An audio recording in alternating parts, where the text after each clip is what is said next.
നിലമ്പൂർ ഉപതെരഞ്ഞെടുപ്പിന് ഇനി വിരലിൽ എണ്ണാവുന്ന ദിനങ്ങൾ മാത്രമാണുള്ളത്. സ്ഥാനാർത്ഥികൾ പരമാവധി വോട്ട് പിടിക്കാനുള്ള നെട്ടോട്ടത്തിലാണ്. LDF സ്ഥാനാർത്ഥി M സ്വരാജ് രണ്ടാം ഘട്ട പര്യടനം ഇന്ന് ആരംഭിച്ചു. KT സ്വാലിഹുണ്ട് കൂടുതൽ വാർത്തയുടെ വിശദാംശങ്ങളൊക്കെ നൽകുന്നതിനായി.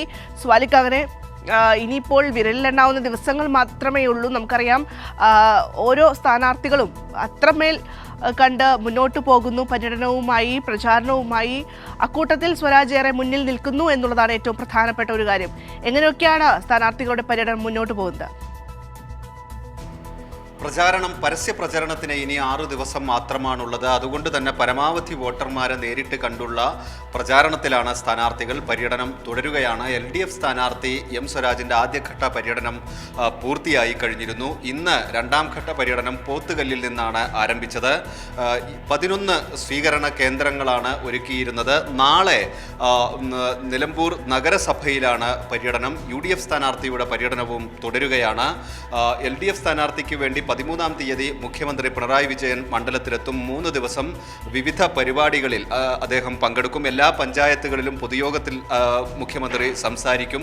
UDFന് വേണ്ടി പ്രിയങ്ക ഗാന്ധിയും സ്വതന്ത്ര സ്ഥാനാർത്ഥിയായി മത്സരിക്കുന്ന PV അൻവറിന് വേണ്ടി യൂസഫ് പത്താൻ MP-യും മണ്ഡലത്തിൽ പ്രചരണത്തിന് എത്തുന്നുണ്ട്.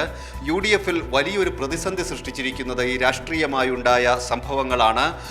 ജമാഅത്തെ ഇസ്ലാമിയുമായുള്ള സഖ്യം മണ്ഡലത്തിൽ വലിയ ചർച്ചയായി കഴിഞ്ഞിട്ടുണ്ട്. ജമാഅത്ത് ഇസ്ലാമിയുമായി ഇത്തരത്തിലൊരു ഐക്യമുണ്ടാക്കുന്നത്, വെൽഫെയർ പാർട്ടിയുമായി ഒരു ഐക്യമുണ്ടാക്കുന്നത് മറ്റു മുസ്ലിം വിഭാഗങ്ങൾക്കിടയിൽ സുന്നി സംഘടനകളൊക്കെ പ്രതിഷേധവുമായി രംഗത്തെത്തിയിട്ടുണ്ട്. സുന്നി സ്റ്റുഡൻസ് ഫെഡറേഷൻ കാന്തപുരം വിഭാഗത്തിൻ്റെ വിദ്യാർത്ഥി സംഘടനയുടെ മുഖപത്രമായ റിസാലയിൽ അതിനെതിരെ ഇന്ന് വലിയ മുഖപ്രസംഗം എഴുതിയിട്ടുണ്ട്, വലിയ പ്രതിഷേധം അറിയിച്ചിട്ടുണ്ട്.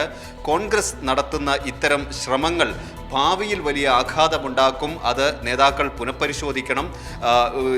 ഈ ജമാഅത്തെ ഇസ്ലാമി അതിൻ്റെ നിലപാട് തിരുത്തിയിട്ടുണ്ടോ എന്ന കാര്യം വ്യക്തമാക്കേണ്ടത് UDF നേതാക്കളാണ്. തുടങ്ങി വലിയ വിമർശനം കോൺഗ്രസിനും മുസ്ലിം ലീഗിനുമെതിരെ ഉയർത്തിയിട്ടുണ്ട്. ഇത് മണ്ഡലത്തിലെ ഒരു പ്രധാന ചർച്ചാ വിഷയവുമാണ്. ഇക്കാര്യങ്ങളെല്ലാം UDF ഇതിനെ മറികടക്കാനുള്ള ശ്രമത്തിൽ കൂടിയാണ് ഇപ്പോഴുള്ളത്. ശരി സ്വാലിഹ്.